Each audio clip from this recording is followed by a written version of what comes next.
Welcome back to Equisetum Gaming and our playthrough of Greedfall here on PC, picking up where we left off with Petrus and Kurt and working on this mission to uncover some of the Mother Cardinal's secrets here in San Mateus. And we need to go question a moneylender that is, down in a blank alleyway, pretty much. So we'll put a waypoint so that I don't get lost in this stupid city. Because again, I don't like how these cities are laid out. It's very inconvenient when you have dead ends all over the place that don't make sense. But we'll see how this goes. And just to give you a little bit of a heads up, I really don't feel like recording today, and I'll get into that a little later, but for right now, let's just do our thing. Can I help you? Yes, actually. I have a small favor to ask. You don't look like you need money from me. I'll get straight to the point. I have bad news for you. I know about the decadent parties at the palace. I know that you take part in them. What? But what are you talking about? Stop acting all innocent. I have all the evidence I need to incriminate you. Although your reputation isn't spotless, there are others who have a lot more at stake than you. What if I were to spread it around town that you boast about being there? You know what happens when tongues wag too much. That's enough! All right, I get the message. What do you want? It would appear that you know the Mother Cardinal very well. I know that she borrowed money from you. I even know how much. What I want to know is why. I have no idea. Do you really think that my clients tell me everything about their lives? Does she still owe you money? No, she always pays me back on time, and with interest. Do you think she's plundering the city funds? Ha! If that were the case, the funds would have been depleted long ago. Nah, the money's coming from elsewhere. Tell me about Candy Cane. We're not close, if that's what you want to know. I just know his name, like everyone else. I mean, there are some rumours. They say he does his business in the basement of the Coin Tavern. What kind of business? Oh, nothing to do with my line of business. He deals in arena fights, which are beyond me. I would advise you to keep all of this to yourself. I don't want any trouble. I will be as silent as a stone. So, how do you see things, my child? I think that the usurer is lending money to the Cardinal, and very significant sums at that. With this money, she bets on the arena fights while hiding in a big green coat. And she also gives large amounts to a certain Candy Cane, known for fixing fights. Not only does our dear Cornelia love betting games, but she also wouldn't think twice about cheating to win. Maybe he's just giving her advice. How can we prove anything? We can always try asking him. Who knows? Perhaps he will give us an answer. Okay. So now we have to find Candy Cane.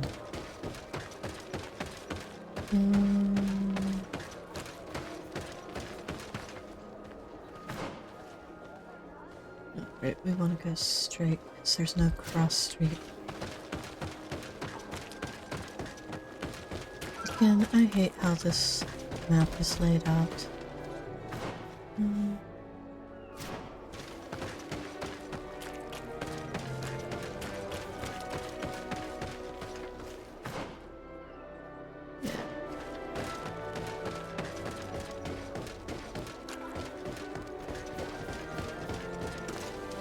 Too many alleys that just lead to dead ends.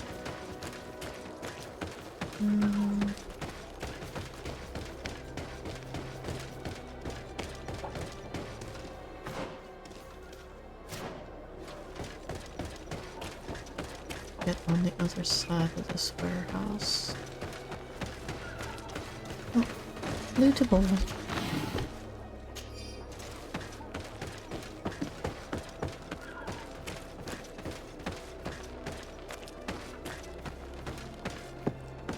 Candy Cane is not here. At least not yet. Remember, my child, the bookmaker told us that he hangs around here at night. That's true. You're right. Let's come back later. Okay. So basically we'll go to the Desarde residence and it's done.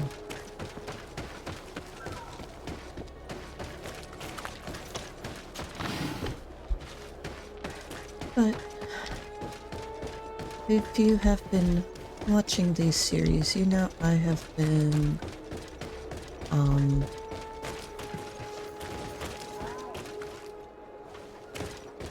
basically recording ahead, getting ready for vacation. And so technically the day that I am recording this particular episode, 9/11 was yesterday, and the assassination of Charlie Kirk was the day before. And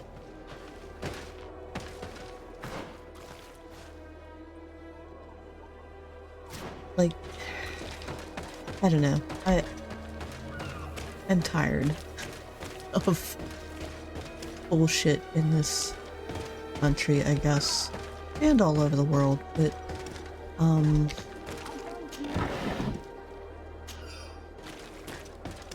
like I've mentioned before on this channel how I have sort of given up on Christianity and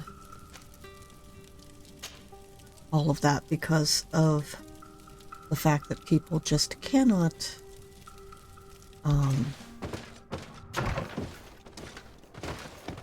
you know, agree. They nitpick over inconsequential things that don't matter. And like, I have very little tolerance for that sort of stuff anymore. But the absolute demonization of people is just unacceptable. You know, that is the sort of thing that results in people being assassinated for their own for having opinions other than, you know, what some people hold. And it is like right now I am also reading a book on 9/11, on, you know, the attacks on the World Trade Center and the Pentagon and the US in general, and it is... Remember, my child, the bookmaker told us that he hangs around here at night. That's true. You're right. Let's come back later. Actually, we're just gonna wait here while I talk. But,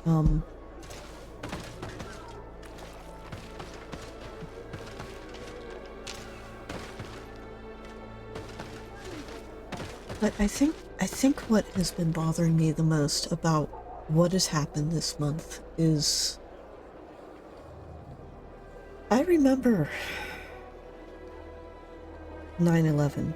Like, I remember watching that attack happen, you know, live on news broadcasts. It wasn't, you know, it was mainstream media. It was, you know, actual news channels back then, not internet, not, you know, Twitter or YouTube or TikTok or, you know, any of those sorts of websites. It wasn't even like Facebook or MySpace or anything like that. It was live on TV, and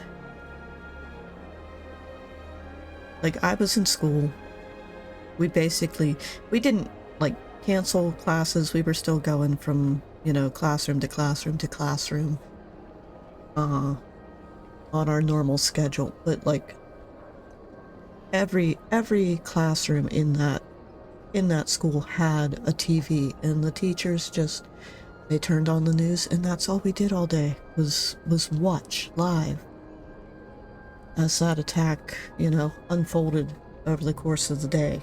And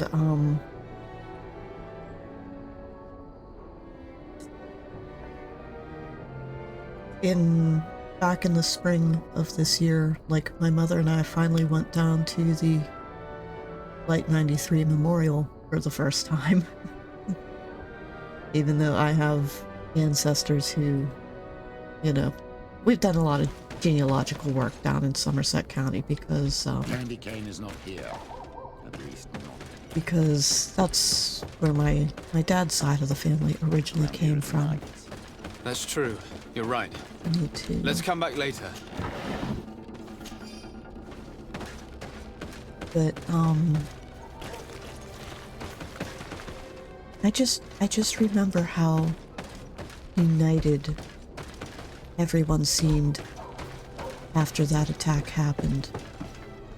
And now, 24 years later, it's like that world, that thing that came about just no longer exists. And it's really disheartening, like, just how much society has changed.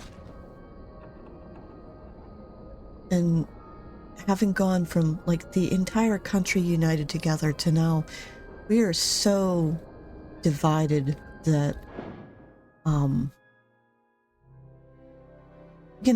we're treating our own people like the most vile, disgusting, cruel, evil people to ever exist, just because they are on the opposite side of the political spectrum. And I would love if we could get back to, like, reasonable discourse and saying, yeah, you might not believe like I do, but we're still Americans, or we're still, neighbors and members of the human race. I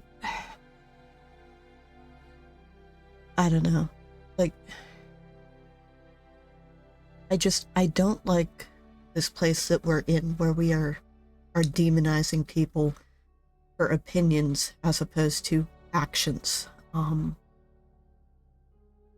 Because, I mean, yeah, you can disagree with a Christian or whatever over things like, abortion or LGBTQ rights and things like that. But, at the end of the day, having a discussion, having a debate does not mean that, somebody's been tortured or murdered or, violated in some other horrible physical way. It's just a debate. It's just words. It's just talking.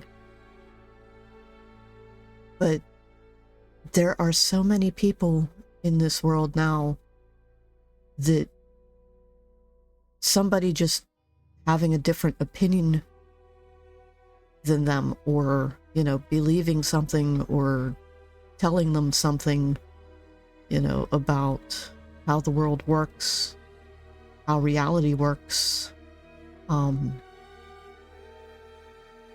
their philosophy or their faith or whatever, what that means to them. There are people out there now who see all of those opinions and information and facts that go against their personal beliefs or what they were taught, or what they want to believe is true, they treat it like it's the end of the world.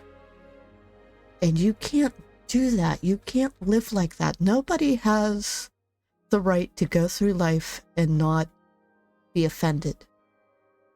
That's just a part of being human, of living in society, of living amongst other people.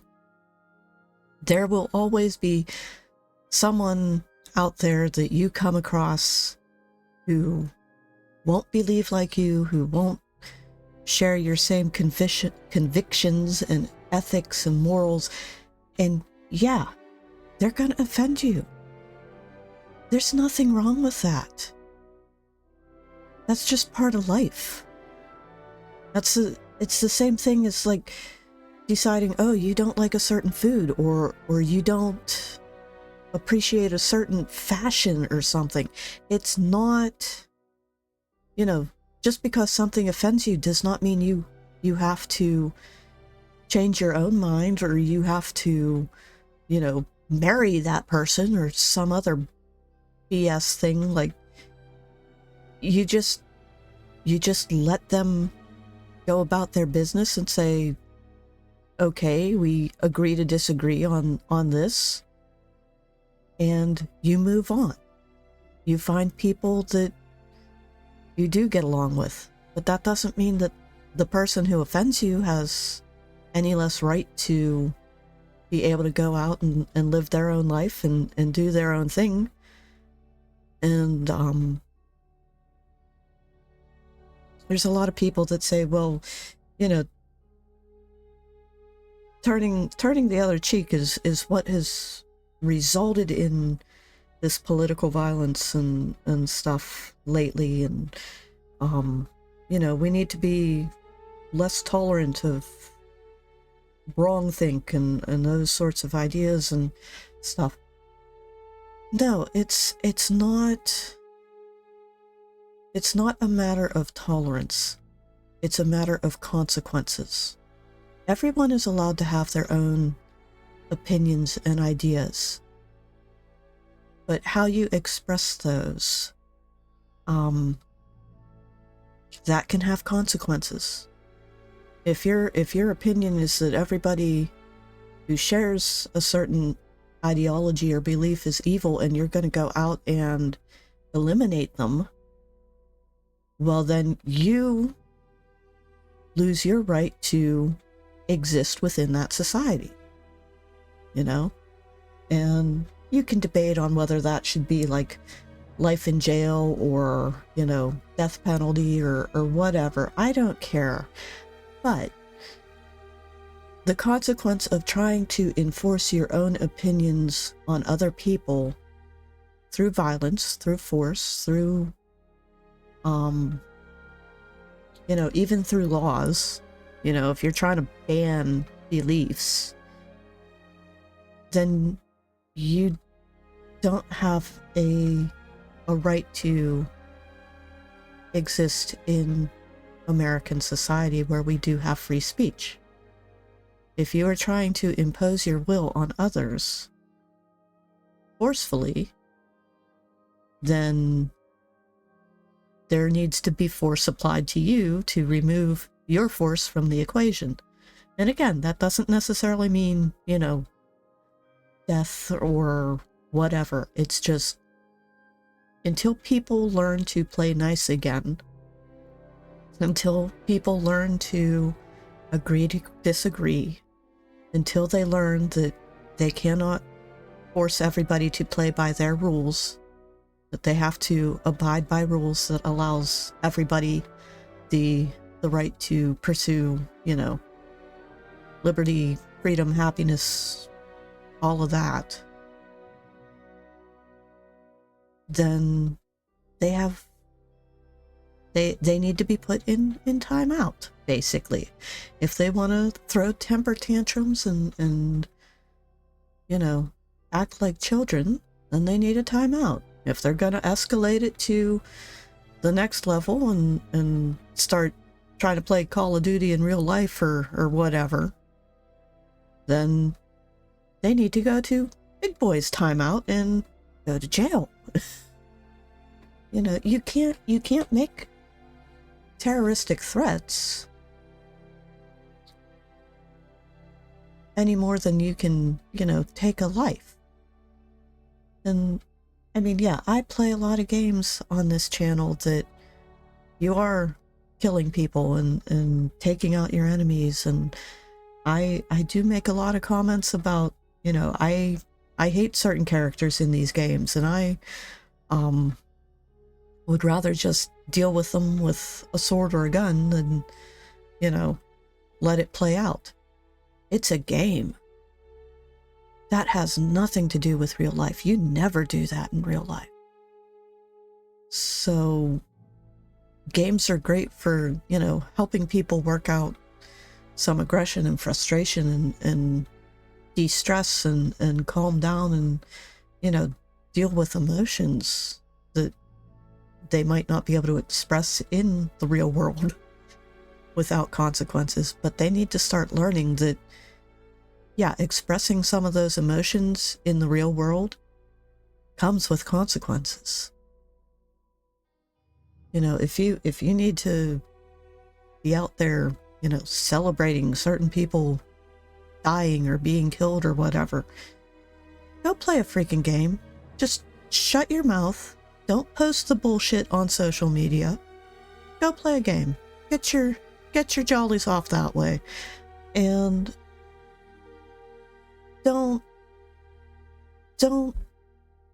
say anything. Don't post anything. Don't do anything until you've gotten your mind straight and you have figured out what is appropriate for being a member of an actual real life society. You know?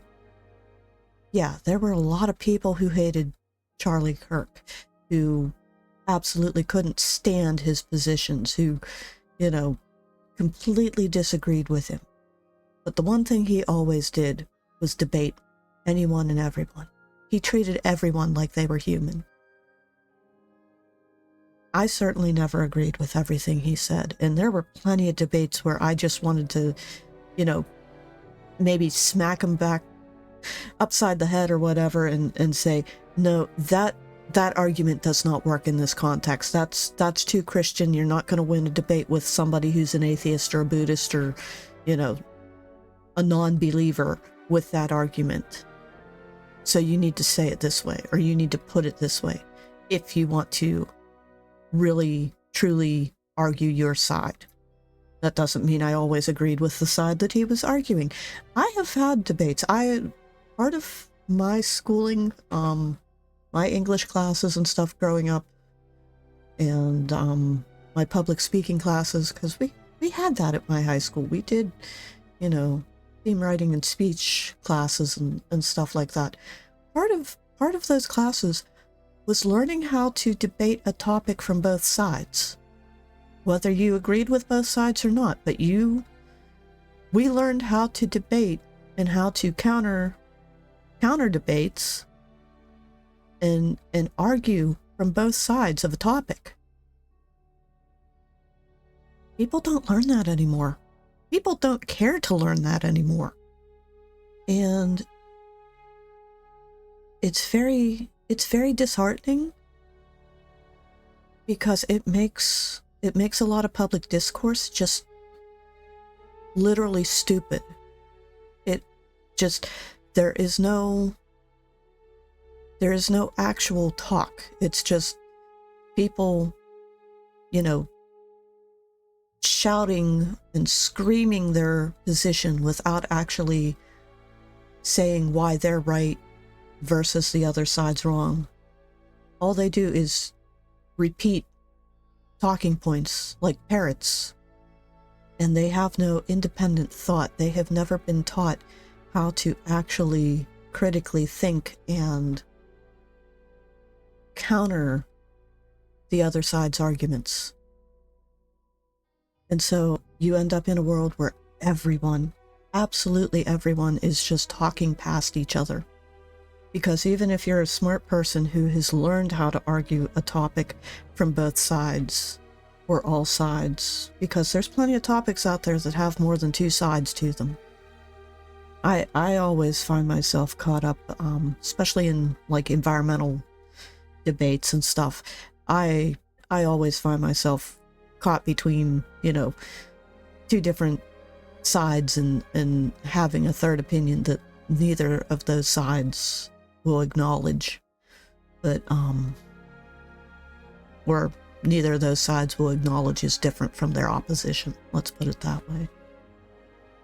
But yeah, even if you're debating with smart people or trying to have a conversation with smart people, like, their arguments are still stupid because they're not, you know, they might be countering the other side's points, but when the other side is not acknowledging their points, you still end up talking past each other. So everybody has to come to the table with critical thinking skills and be willing to actually use logic and reason to support their opinions. You can't just be a bunch of sheeple, you know, promoting whatever your side says is right.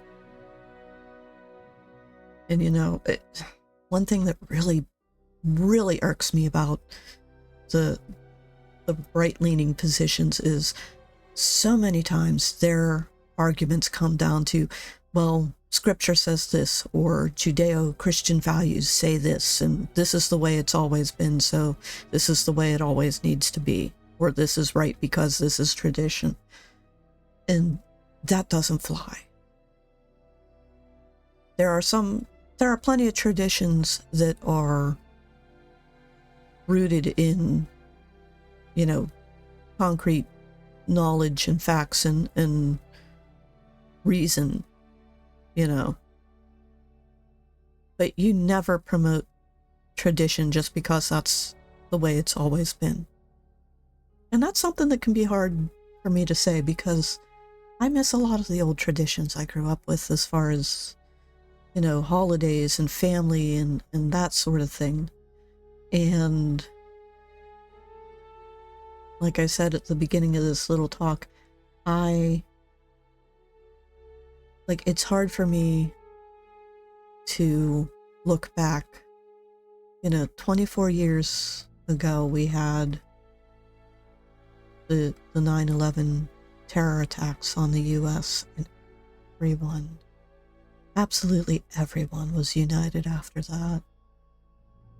And now, I don't think we'll ever be in a world that's like that again, where you can have an entire country that is all in agreement with each other on something.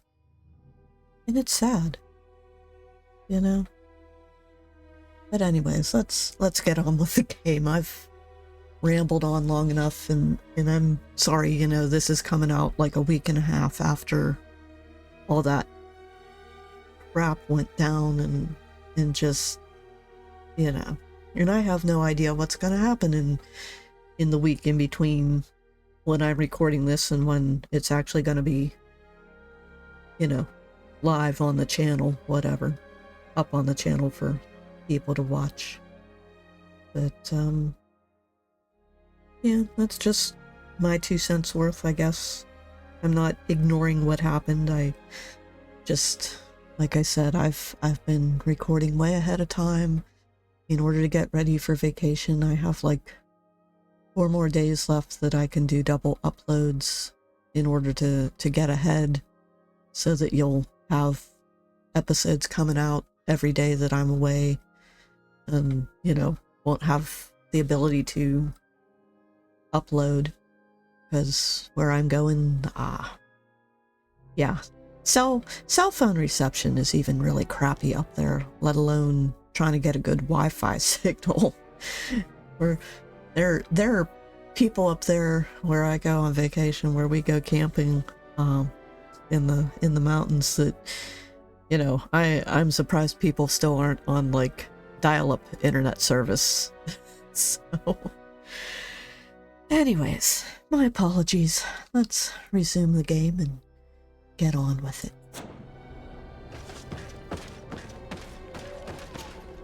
Good evening.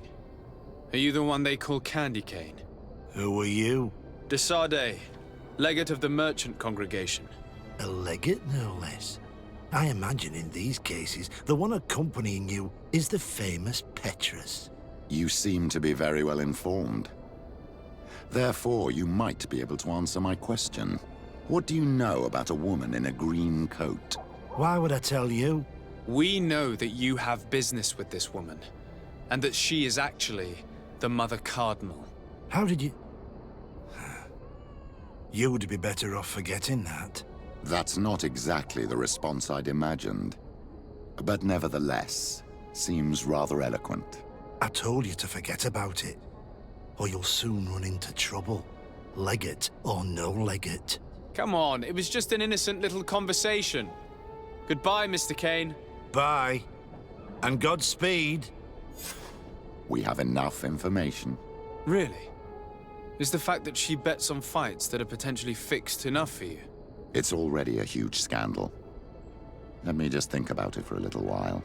I will find a way of putting this information to good use. I have faith in you, Father. Alright. It's the first time that I've actually done that encounter without that resulting in a fight.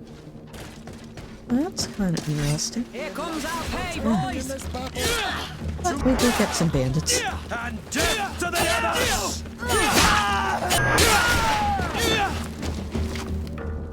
Alright.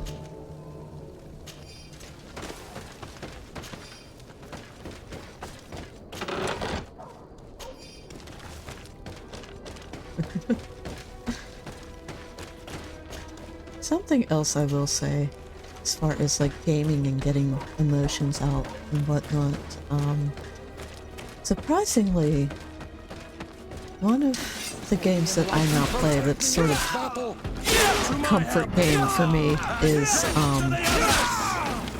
Conan Exiles. And I only play it on like single player. I don't play on the servers. But yeah, I just like going into that game, and like I have like quite the little village now built up. Like actually like 7 or 8 buildings. And I like to just go out and, you know, rescue people. And sort of build my little settlement of misfits that are going to be quite a force to be reckoned with. Guess we'll go home.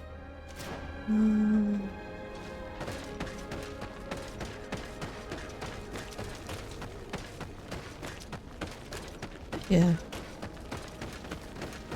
So I have my comfort game.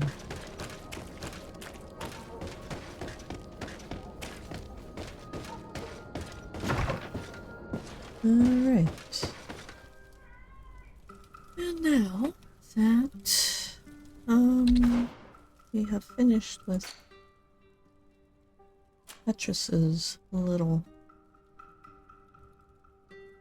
quest, guess we will deal with Afra's. Because it's a little late in this episode, mainly because I spent so much time rambling that so first off, let's close our team. We're gonna remove Petrus, add Afra, remove Kurt, add Sealer. Desade, But, I would like to go to Kurganau, yeah, we need to the place of ritual, to study the carvings and offerings there. But they call it a dangerous place and I cannot go alone. Will you accompany me? Very well. Understanding these transformations will surely be useful. Thank you, Desade. I knew I could count on you. Let's go. I don't particularly want to take Ciora because, you know, this whole thing does result in her not liking us much. But she's gonna be the one who gets us in with a lot of the other people that we need to talk with.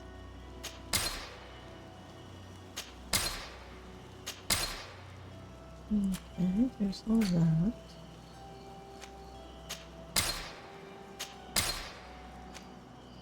Yeah, we were keeping that just in case we wanted some extra. And we can sell all these vests now.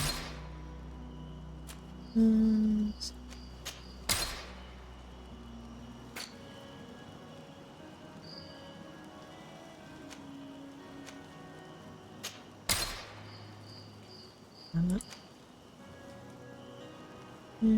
anything else that we want? Where is the... Oh, we'll take amber.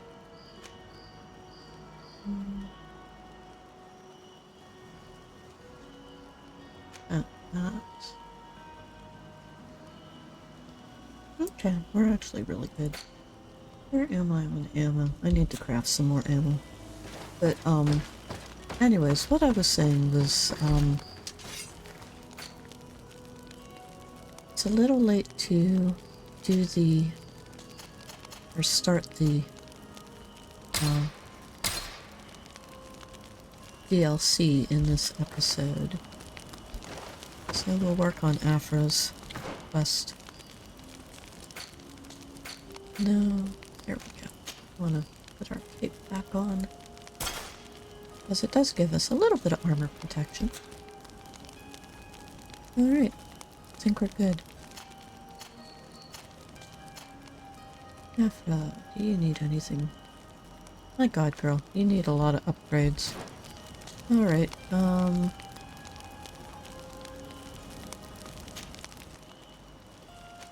Ciora, you're gonna stay for a moment. Add Crick to the team. So that...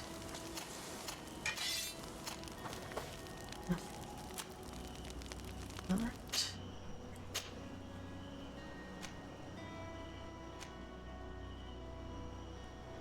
I have pure iron. I just bought a bunch of pure iron. What the hell? Why isn't it registering that I have...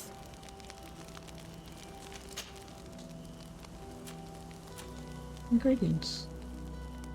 Oh, I just sold it. I didn't buy it. Yes. Ingredients. Pure iron. Purchase. Yes. Dragon's blood. No. Amber. Purchase. Yes. Not the ruby. We've got...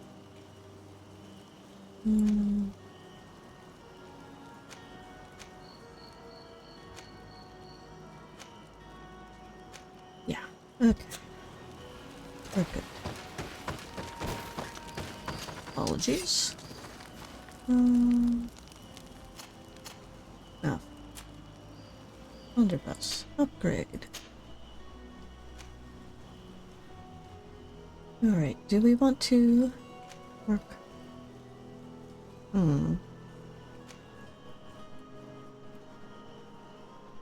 Upgrade that. Armor damage, because we're already doing 562 on the regular. Upgrade.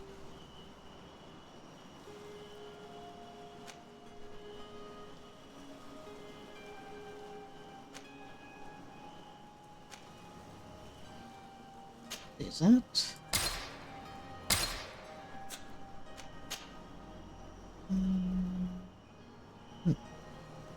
That'll give her another 24.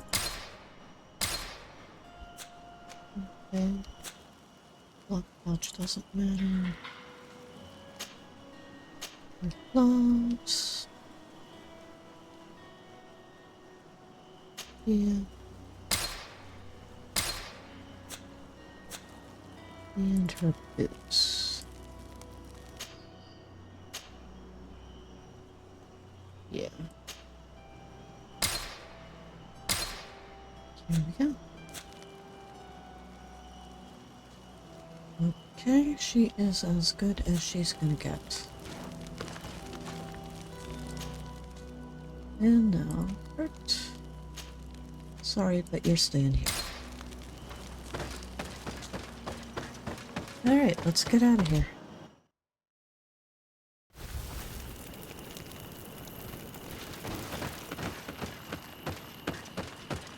And we'll go down to the village.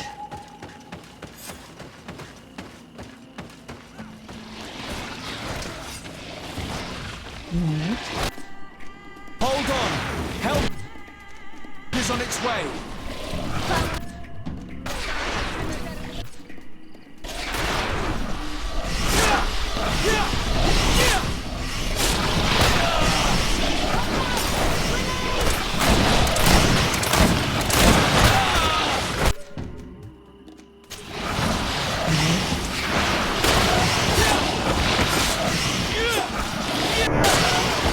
Hi, bastard.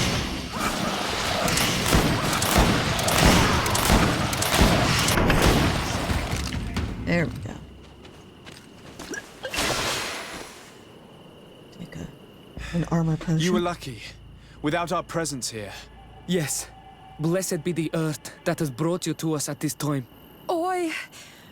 Ewan, I was touched. I am hurt. Oh no! Morian! These creatures are venomous. If their venom has come into contact with her blood, this young woman does not have long. And we're too far from the village to seek help. How are we going to save her? I know a potion that will erase the effects of the venom. I have a vial of it in my bag. Hold on. Thank you. Truly the best winds have brought you to us. Here, drink this. Don't worry. It'll heal you. You can trust her. She knows what she's doing. Morian, That's why you bring Siora. what do you feel? I feel the pain leaving me. She is saved. You have great wisdom.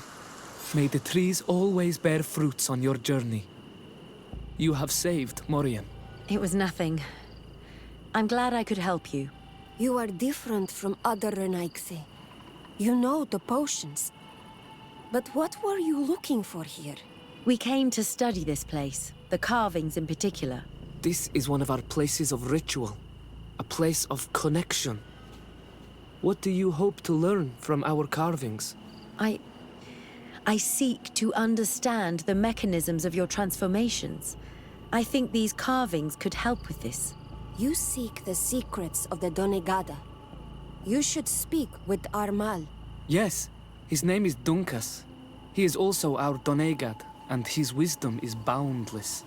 Here is someone who should be able to answer all your questions, Afra. Let us go then. We will have time to discuss on the way. I have so many questions about this place, about the rituals that take place here. Okay. And we do an automatic follow. Bertir Tuma Donkas. These Donkas. Renaigse saved my life. What happened? We were meditating at the sacred circle in Kerganau, and we were attacked. Morian was poisoned, and they gave her a potion. Really?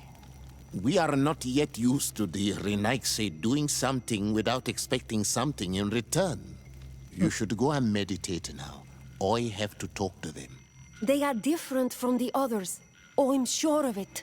I Hey, hear yes, your Dunkus. gratitude, Morian. It honors you. Now go. Leave us. Here you are again, Renaigse.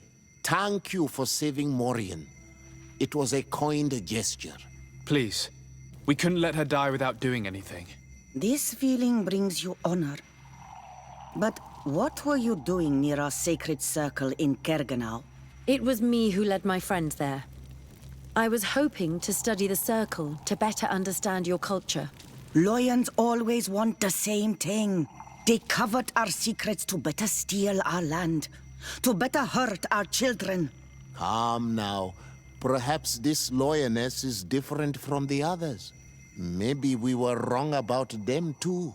I'm not trying to conquer your island, let alone hurt anyone. I just want to know.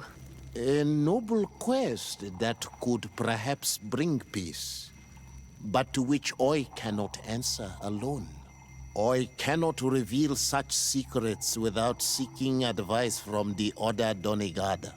But in order to thank you for saving one of our daughters, stay with us tonight. Eat and celebrate life. Maybe by sharing this joyous moment, you will learn something. We accept your invitation. Isn't that right, Desade? Of course. Thank you for welcoming us, Dunkus. Okay.